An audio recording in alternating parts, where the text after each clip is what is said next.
নমস্কার, আমি সাধনা। আজকের বানাবো কপির পাতা বাটা। কপির পাতার ডাঁটিগুলো ছাড়িয়ে নিয়ে ভালো করে জল দিয়ে ধুয়ে নিয়ে ওতে একটু নুন দিয়ে সেদ্ধ করে নিতে হবে। ভালো করে যতক্ষণ না ভালো মতন সেদ্ধ হয়ে যায়, একটু চাপা দিয়ে দিলে আরও ভালো হয়।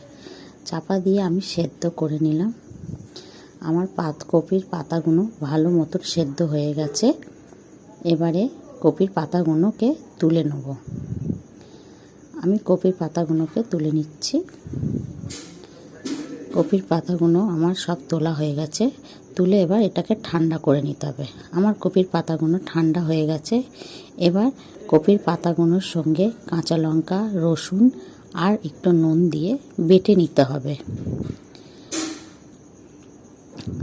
সবটাই অল্প অল্প করে বেটে নিতে হবে, ভালো মিহি করে বেটে নিতে হবে। আর একটু ধনের পাতা কুচিয়ে ওর সঙ্গে দিয়ে সেটাও ভালো করে বেটে নিতে হবে। আমার কপির পাতাটা ভালো মতন বাটা হয়ে গেছে। এবার এটাকে ভেজে নিতে হবে।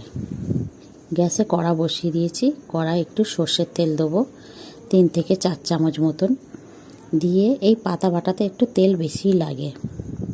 এতে একটা শুকনো লঙ্কা আর একটু কালো জিরে ফোড়ন দিয়ে এর মধ্যে কপির পাতা বাটাটা দিয়ে দিতে হবে। আমার কপির পাতাটা দিয়ে দিলাম। দিয়ে এটাকে ভালোভাবে নাড়াচাড়া করতে হবে যতক্ষণ না কপির পাতাটা ভালো মতন শুকিয়ে যায়। পরিমাণ মতন নুন দিতে হবে।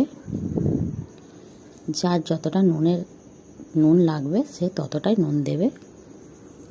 আমার কপির পাতাটা প্রায় শুকিয়ে এসেছে, আরও একটু শুকনো করে নিতে হবে।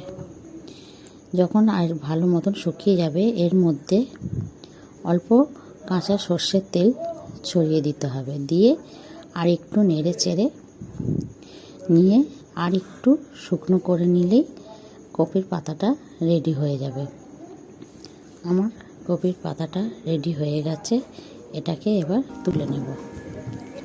সাবস্ক্রাইব করে দেবেন, লাইক, কমেন্ট, শেয়ার।